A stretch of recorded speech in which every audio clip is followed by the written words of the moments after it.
Buenos días a todos. Muchísimas gracias por seguir aquí al pie del cañón. Vamos a dar comienzo al segundo día de nuestro congreso y va a inaugurar la sesión de la mañana Antonio Aguilar. Antonio Aguilar es catedrático de Lengua Castellana y Literatura y doctor en Filología Hispánica. Ha sido profesor colaborador honorario de la Universidad de Málaga durante 15 años e integrante del grupo de investigación UN 159 de la Junta de Andalucía, Recuperación del Patrimonio Literario Andaluz. Actualmente reside en París, donde continúa su labor investigadora.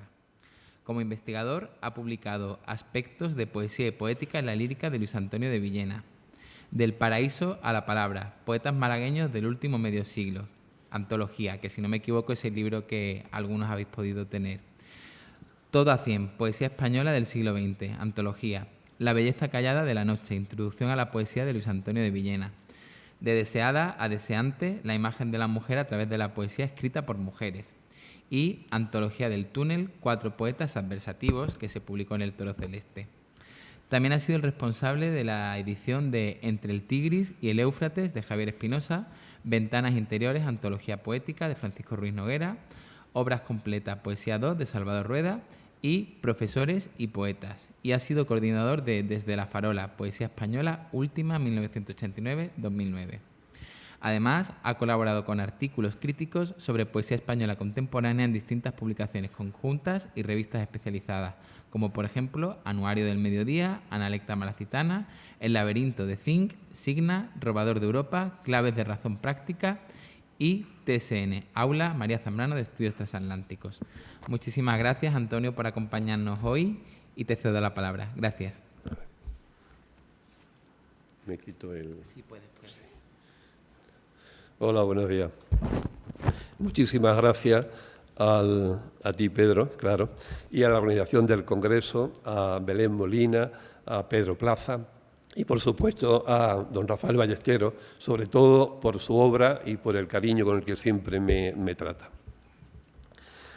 Yo voy a hablar sobre un poema de Rafael, Ética y poética en la obra de Rafael Ballesteros, el caso de, sobre todo, el alba.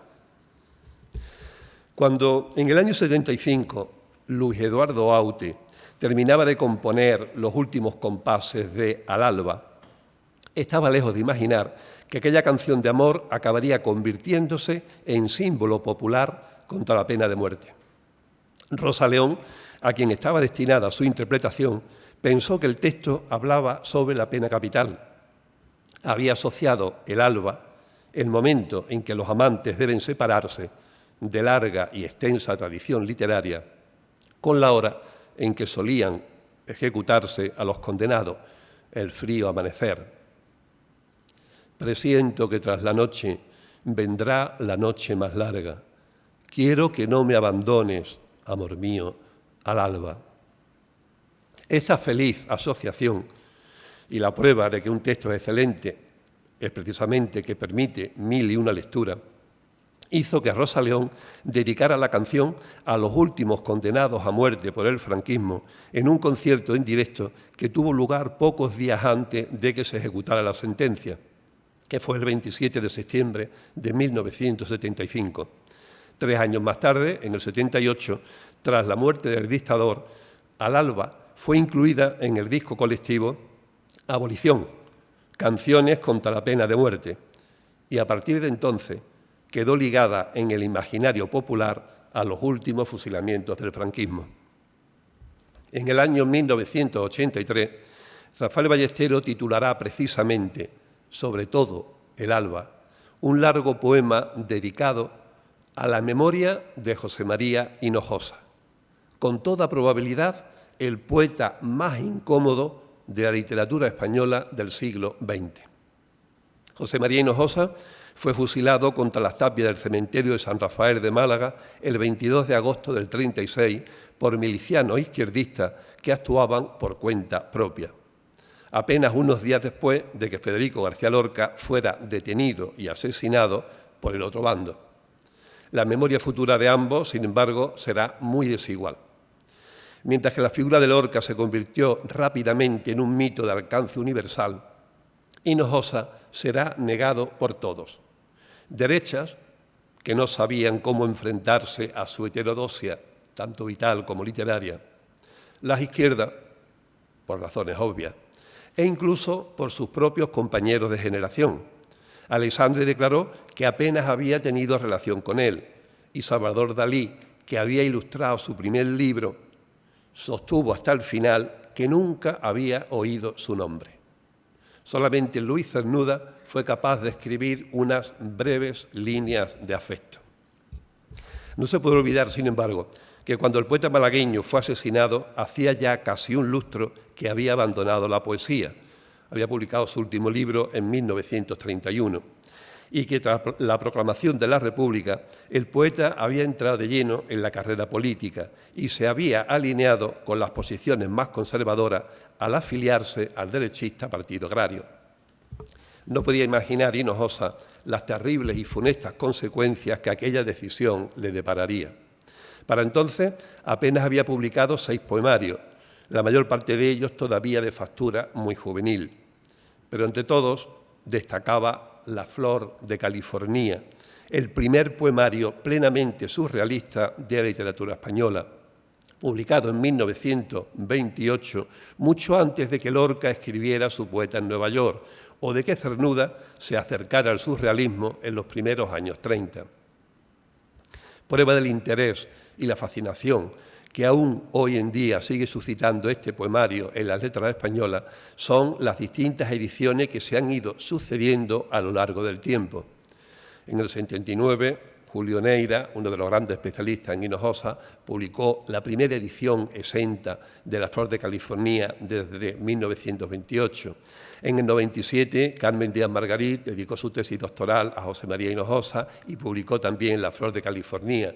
En el 2004, coincidiendo con el centenario del nacimiento del poeta, Mesa Toré y Alfonso Sánchez Rodríguez también realizaron sendas ediciones de este texto angular. En todas ellas se insiste en su carácter pionero. Sin embargo, la manera en que la obra de Hinojosa fue recibida por sus contemporáneos, mucho antes de su entrada en política, no fue ni entusiasta ni cortés.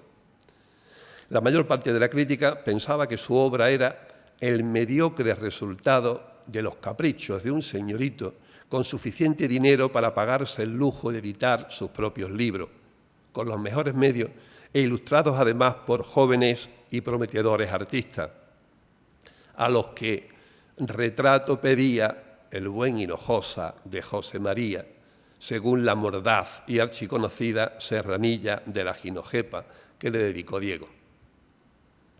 Esta visión irónica y el afán y el gusto de Hinojosa por fundir poesía y arte hoy es juzgado de muy diferente manera por la más solvente crítica artístico-literaria. Decía Pérez de Ayala en el catálogo de una exposición dedicada a la pintura del 27, hablando de Hinojosa: libros impresos en tiradas cortas, en diferentes papeles, ejemplares siempre numerados, con una excelente reproducción de los grabados y de una belleza y calidad tipográfica realmente notable. Inclemente y mordaz sigue siendo hoy la valoración literaria implícita en el resto de la Ginojepa que Diego le escribió a modo de reseña crítica. Tampoco la crítica actual ha sido capaz de desembarazarse completamente de los prejuicios ideológicos y culturales a la hora de enfrentarse a la vida y obra del poeta malagueño. Decía García Martín en 2004. Al contrario que Lorca, el poeta José María Hinojosa no murió fusilado. Ya había muerto antes, sustituido por un acomodado terrateniente que defendía sus propiedades de la reforma agraria republicana. La rehabilitación de José María Hinojosa, por tanto, está siendo difícil y complicada, y no empezará hasta los 70. En el 74, la Diputación de Málaga, a instancia de Alfonso Canales, publicó su obra completa. Fue una tirada de 1000 ejemplares y su distribución fue más bien local. En el 76, Ángel González, que no tendrá en cuenta la ideología del poeta, lo incluirá en su antología El Grupo Poético del 27, lo que abrirá la puerta a que en sucesiva antología siga incluyéndose. En el 77, Julio Neira publicaba en Santander el primer artículo reivindicativo de la figura del poeta fuera de su tierra natal, José María Hinojosa, retrato de un poeta olvidado. En el 79 publicaba La Flor de California, una nueva edición, pero será en 1983 cuando Litoral, la revista Litoral, acometa la empresa de publicar una nueva edición facsimilar de las completas del poeta en 2 tomos, Poesías completas. En ella intervinieron y colaboraron, entre otros, Rafael Ballesteros y Julio Neira. Y precisamente había sido Rafael Ballesteros, diputado socialista en el Congreso, quien había propuesto al entonces presidente de la Diputación de Málaga, el también socialista Luis Pagán, una nueva publicación de las completas de Hinojosa, cuando ya la edición del 74 era inencontrable. Así lo contaba José María Amado, entonces en la dirección del Litoral.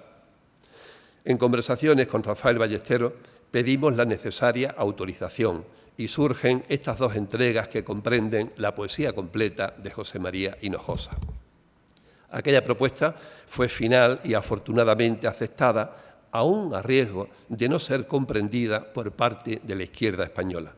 El propio Rafael Ballesteros será el encargado de abrir la edición con unas palabras previas en las que deja traslucir la oportunidad y necesidad de esta publicación, su admiración por la obra del poeta y también la asunción del riesgo corrido por osar quebrar el silencio impuesto. Decía Rafael Ballesteros en estas palabras previas: su ensueño, su palabra, su delicadeza, su música, su imaginación, también sus hermosas limitaciones, aquí se presentan de nuevo, adquieren su lozanía, presencia. Tiene esta afirmación del Litoral todavía el riesgo de toda apuesta, pero cuando el riesgo se acentúa al ampliar su ámbito, el peligro es menor. Solo tiene el sentido el silencio en la noche. Y será aquel mismo año de la publicación de las completas del Litoral, en el año 83, cuando Rafael Ballesteros escriba y date el poema Sobre todo el alba, dedicado a la memoria de José María Hinojosa, y que no será publicado hasta un año más tarde, en el 84, formando ya parte del poemario La Cava. Lo tengo aquí precisamente. Ha sido necesario, por tanto, el encadenamiento de toda una serie de paralelismos y acontecimientos históricos y literarios para dotar de sentido la propia escritura del poema, el título y su dedicatoria. Al igual que Hinojosa, también Rafael Ballesteros abandonó la poesía, o al menos la relegó, durante unos años, los que van de la publicación de Turpa en el 72 a la de Jacinto en el 83, para dedicarse a la política. Militó en el PSOE en tiempos de la clandestinidad, luego fue miembro de su ejecutiva federal y finalmente diputado del Congreso. Como militante socialista fue también arrestado y encarcelado en Barcelona. Finalmente, y atendiendo únicamente al lenguaje poético de ambos, los 2 poetas beben en esencia de las vanguardias, históricas o contemporáneas, y apuestan, por tanto, por la más radical heterodoxia. La mayor parte de la crítica que se ha ocupado de la obra de Ballesteros a lo largo del tiempo ha señalado como singularidades de su poética el hermetismo manierista del lenguaje, su aproximación a los recursos más utilizados por vanguardias y neovanguardias, o la distancia que media entre la enorme dificultad de una parte de su producción poética, como Turpa, la serie de Jacinto o en menor medida Testamenta, y la claridad expositiva de otra parte de su obra, como la epístola de Críceres a Jacinto, la de los poderosos, o las 2 versiones de Fernando de Rojas acostado sobre su propia mano. Un dimorfismo que tiene su correspondencia con la dualidad entre la primacía de la indagación filosófico-existencial, más presente en sus libros oscuros, y la labor ético-pedagógica desarrollada en los segundos. La Cava, sin embargo, según apuntaba Balsel, es un libro clave en la trayectoria literaria de Ballesteros, porque está a mitad de camino entre estas 2 maneras de concebir la práctica poética.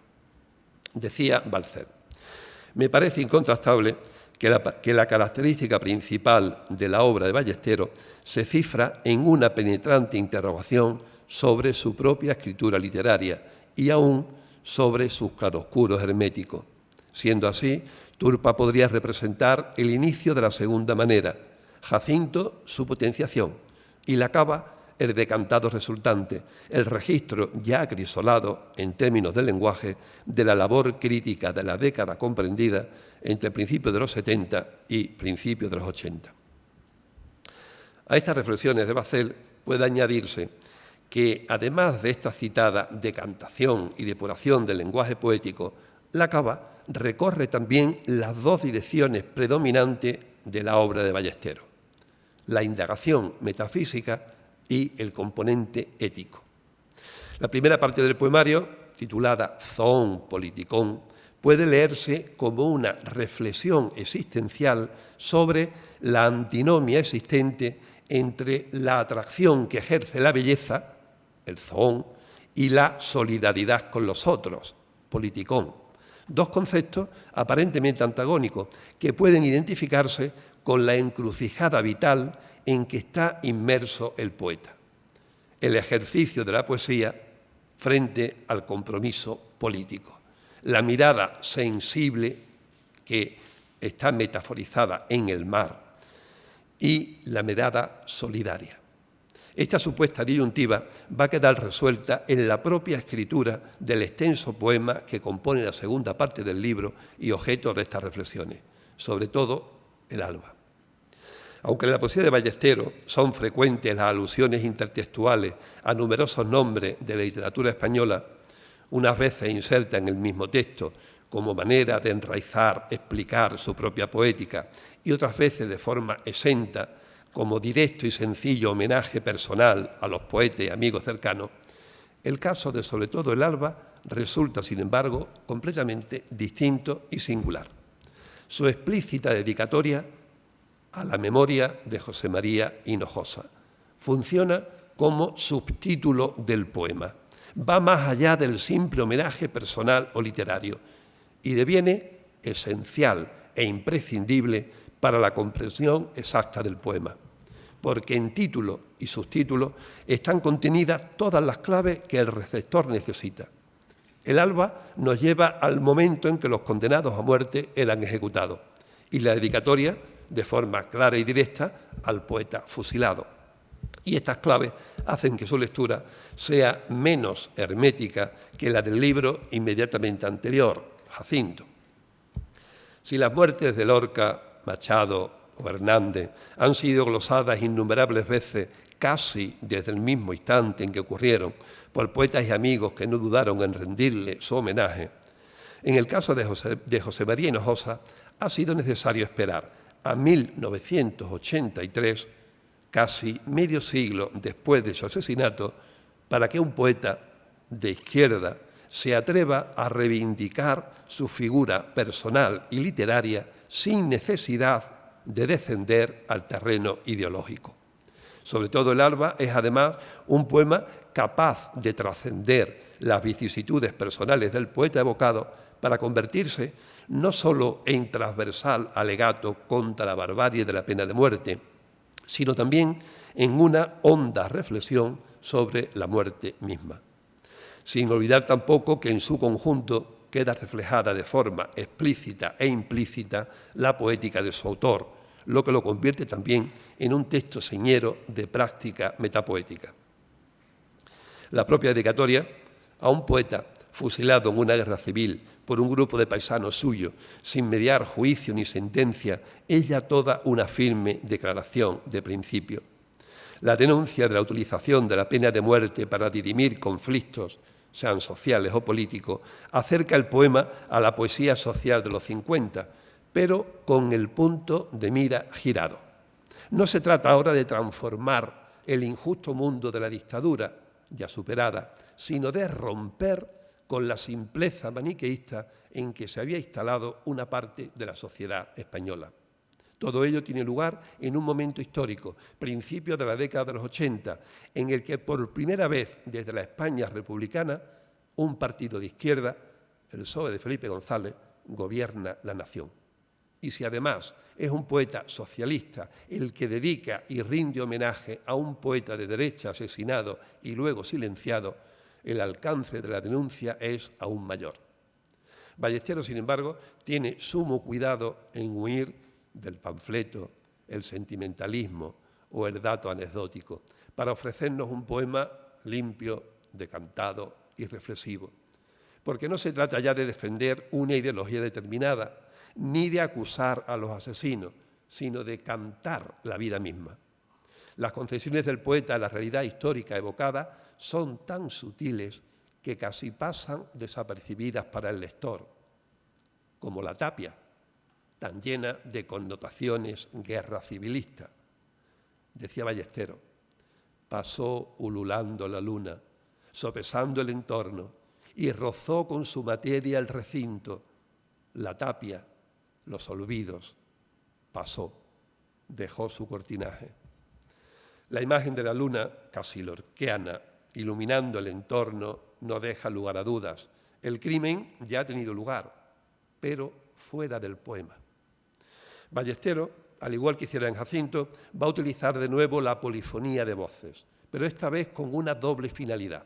De un lado, la diversidad de voces y los distintos puntos de vista expuestos dotan al poema de una mayor riqueza reflexiva e incluso apuntan a la búsqueda de una cierta objetividad, aunque en realidad no sea necesaria. El fin último del poema es político y queda claro desde la misma dedicatoria: rescatar del olvido al poeta proscrito.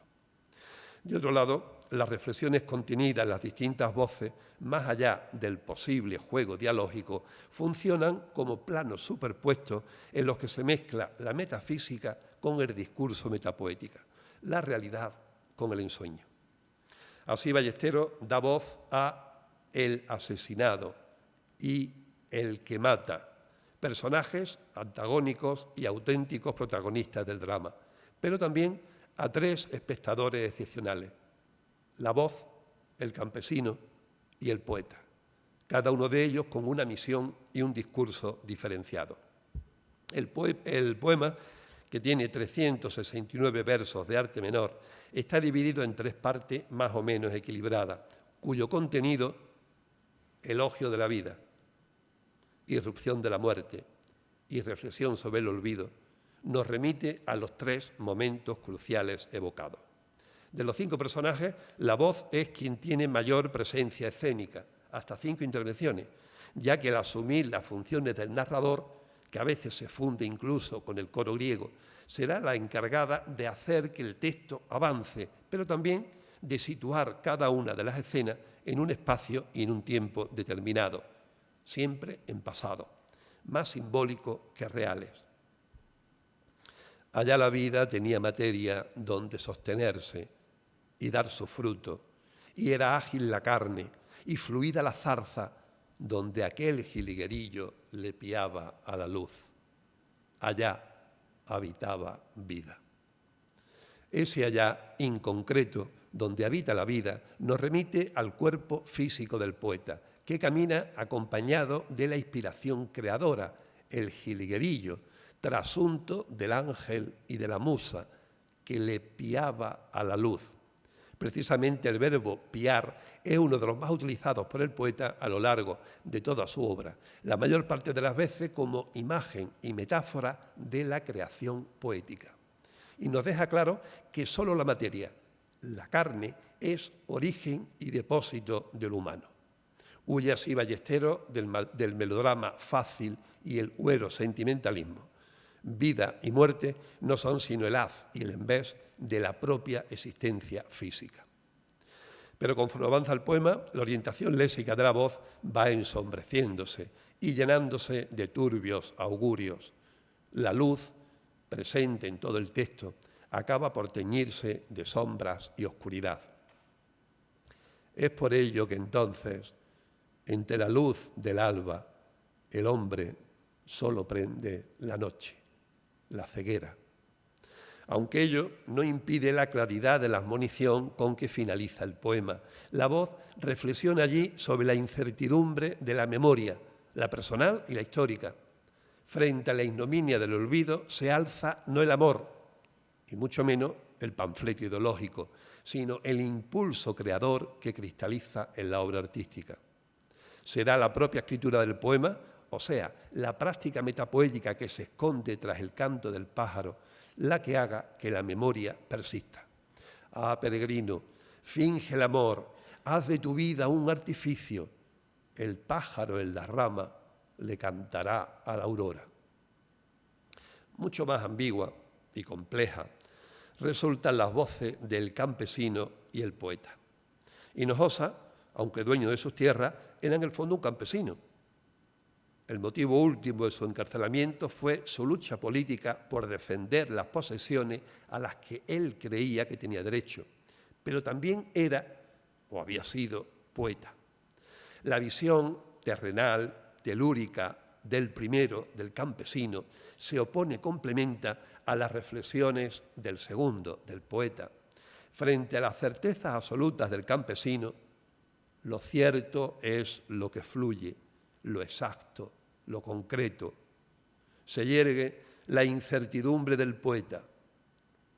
¿Hay rayo en la tormenta y en el remanso agua? Nada afirmes.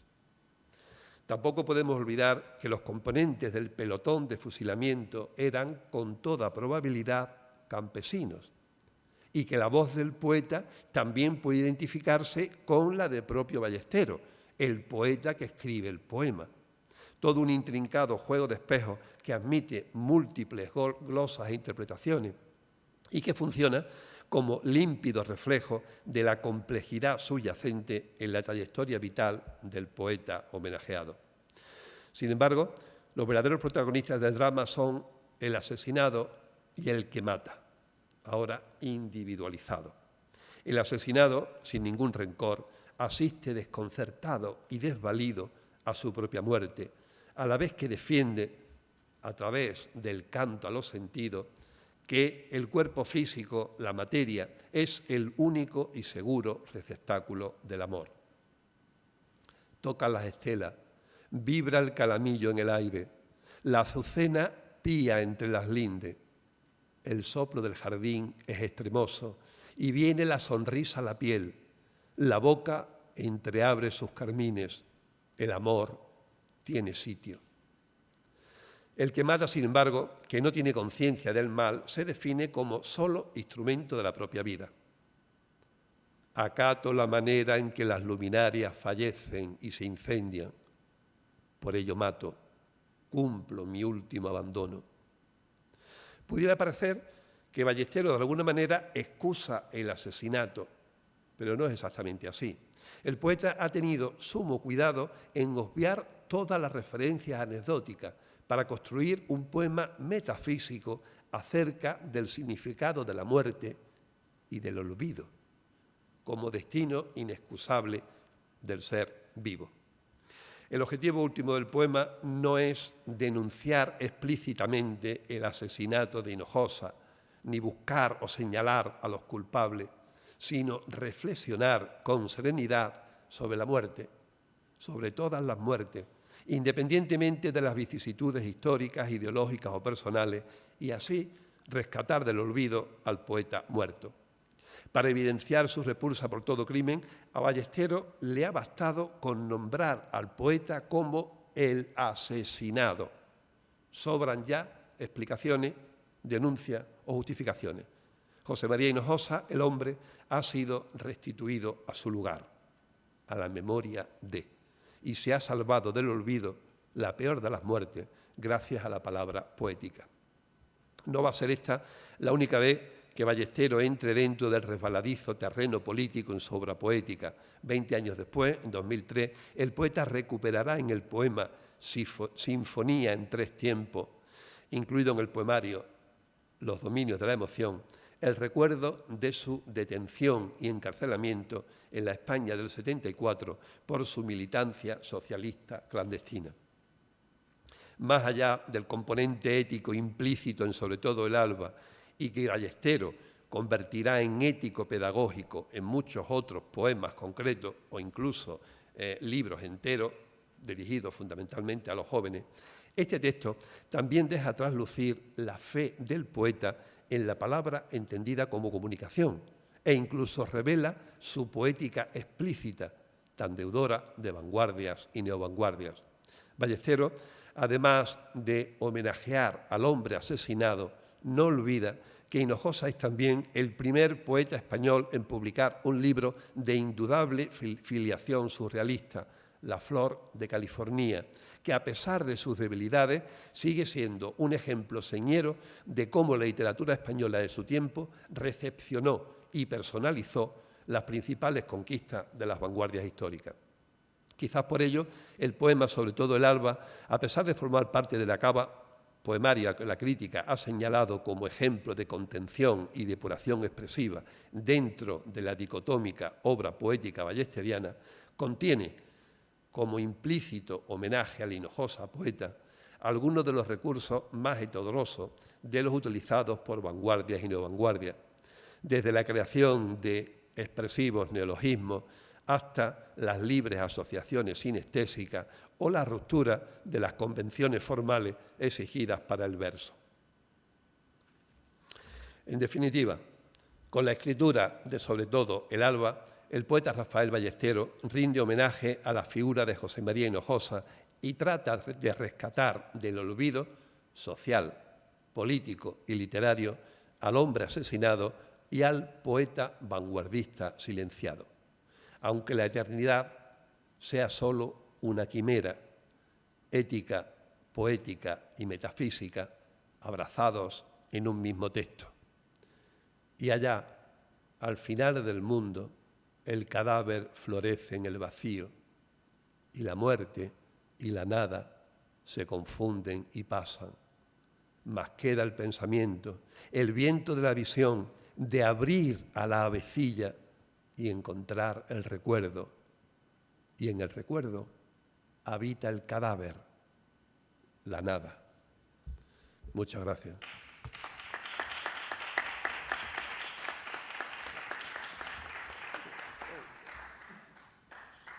Muchísimas gracias, Antonio, por esta maravillosa primera intervención del día de hoy. Abrimos ahora turno de palabra. Podéis preguntar, podéis comentar, tanto los que estáis aquí como los que estáis en casa, que sois bastantes. Voy a mirar a ver el chat. Sí, agradecen tu intervención, Antonio. Si no hay ahora mismo ninguna por aquí, pues puedo abrir yo el debate, que creo además que has destacado una cosa muy bonita y muy importante, Antonio, y que precisamente espero que surgirá en la mesa redonda de esta tarde sobre poesía y política, porque es verdad que llama mucho la atención que un poeta de ideales tan de izquierdas como Rafael Ballesteros, ¿no?, rinda un homenaje a un poeta tan de derechas, ¿no? Entonces, ¿tú crees que este homenaje nace más a partir del hecho literario con el que puede sentirse identificado Ballesteros, o que nace a raíz de la figura humana que es también tan importante en el poeta? Yo creo que nace de ambas cosas. Por un lado, Rafael Ballesteros, creo, está aquí Rafael, admira al poeta José María Hinojosa, pero yo creo que también él militó en el Partido Socialista en la clandestinidad. Él sabía perfectamente lo peligroso que era dedicarse a la política, luego también tenía que sentirse identificado con la figura de Hinojosa. Es más, este poema está escrito, no lo olvidemos, en el año 1983, aunque publicado en el 84. O sea que en aquel tiempo alguien de izquierda se atreviera a hacer, primero a impulsar la publicación de la obra completa de Hinojosa, que se hizo en el año 83, y luego a escribirle un poema de forma directa, eso ya es una declaración de principio. No sé si, Rafael, tú quieres contarnos un poquito más sobre las circunstancias que te llevan a escribir este poema. Espera, que te damos el micro.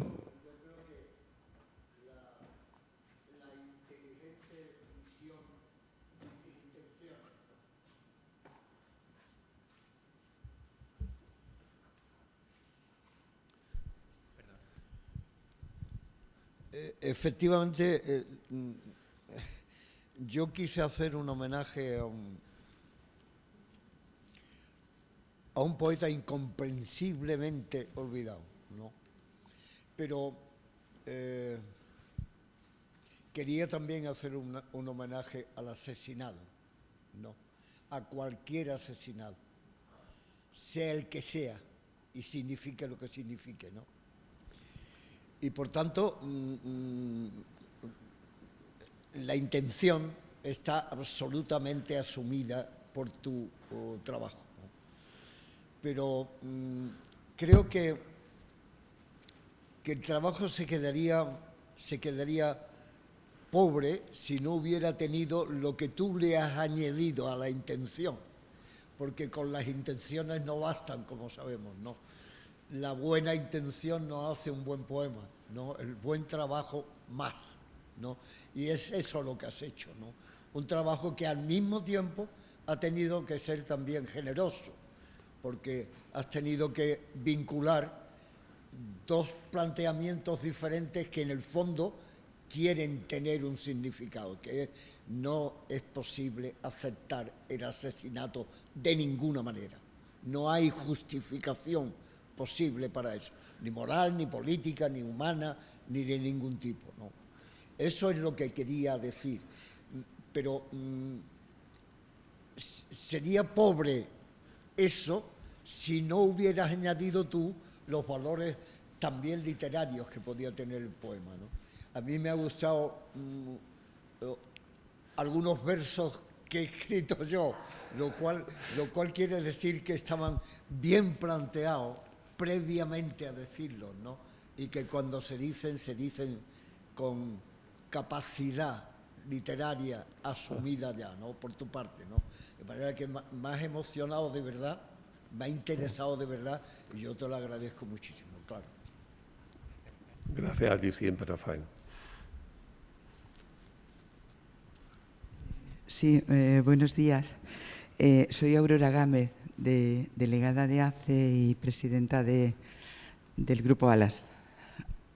Bien, en primer lugar, felicitarte, Antonio. Antonio Aguilar, nos conocemos ya desde muchos años y te admiro. Has hecho un análisis de un poema que a mí me impactó también. El libro en la cava llegó a mis manos por esta afición mía o vocación mía de ir a la literatura siempre, desde la acción feminista a la acción poética, y llegó a mis manos y me impactó realmente. Lo has analizado de una manera tan bella, tan profesional, desde luego, y tan bonita y tan poética.